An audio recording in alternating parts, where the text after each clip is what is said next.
आज आपण ऐकणार आहोत विनयभंग या कथेतील उर्वरित भाग. दुर्गा डोंगरेविषयी गुपित हे आमिष इतके गोड इरिजिस्टेबल होते हे त्याने कधी कबूल केले नाही. पण कॉलेजमागील टेकडीवर फिरायला जाणे मुळी धोक्याचे असे त्याला वाटायचे काही कारणच नव्हते. नियोजित वेळी तो कातळावर गेला. तेथे कोणी नव्हते. कड्यावर बसून त्याने सभोवार दूरवर न्याहाळून पाहिले. त्याची छाती धडधडत होती हेही त्याने कधी कबूल केले नसते. त्याच्या मागच्या बाजूने दुर्गा डोंगरे अगदी जवळ येऊन पोचली तरीही त्याला कळालेच नाही. ती गोंधळलेलीच होती, पण संभावितपणाने आपल्याशीच म्हणाली, "अय्या, इथं कोणीतरी बसलंय."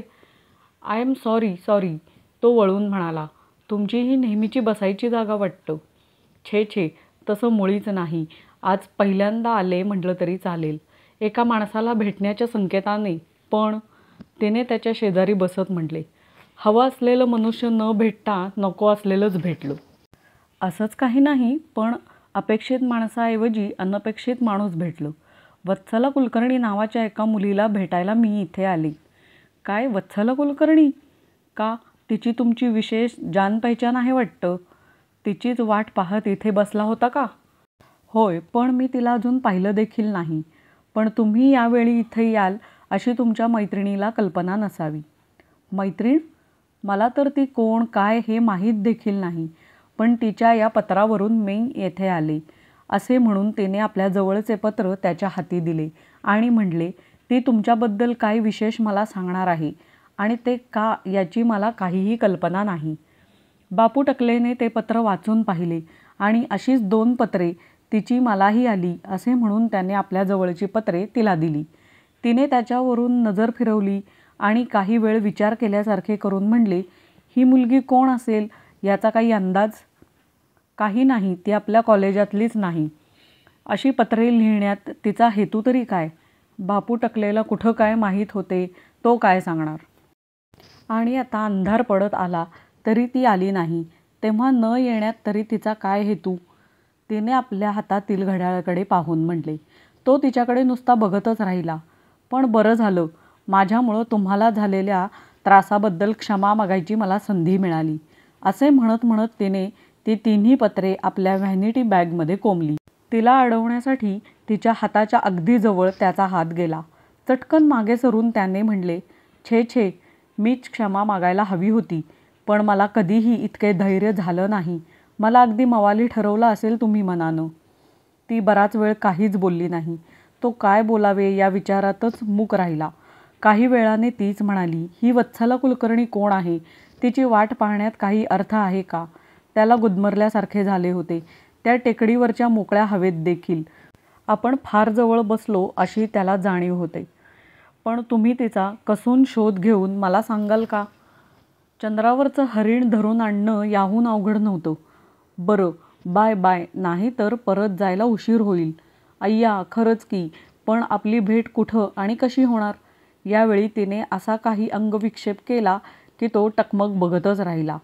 "इथंच आणि याच वेळी. उद्या नाही जमायचं हं, परवा नक्की बरं. बाय." असं म्हणत ती निघून देखील गेली आणि तो कितीतरी वेळ तेथेच तसाच बसून राहिला.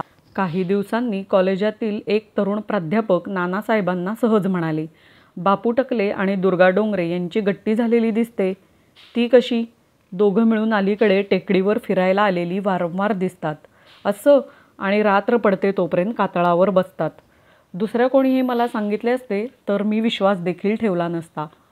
आणि त्यानंतर उभयतांच्या वागणुकीवर बारीक नजर ठेवूनही त्यांना तसे काही आढळलेच नाही. आणखी काही दिवस गेले. दिवाळी येऊन गेली. गॅदरिंग पार पडले. परीक्षेचे फॉर्म भरले गेले. रेसिडेन्सीतील दिवे जास्त वेळ राहू लागले. एका विद्यार्थिनीने मधल्या सुट्टीत लेडीज रूममध्ये जाहीर केले, ऐकलत का? दुर्गा डोंगरेचं जुळलं म्हणे." "काय गं, कुठे? कोण?"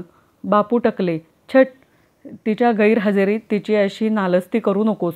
दुसऱ्या एका विद्यार्थिनीने तिला खोडून काढले.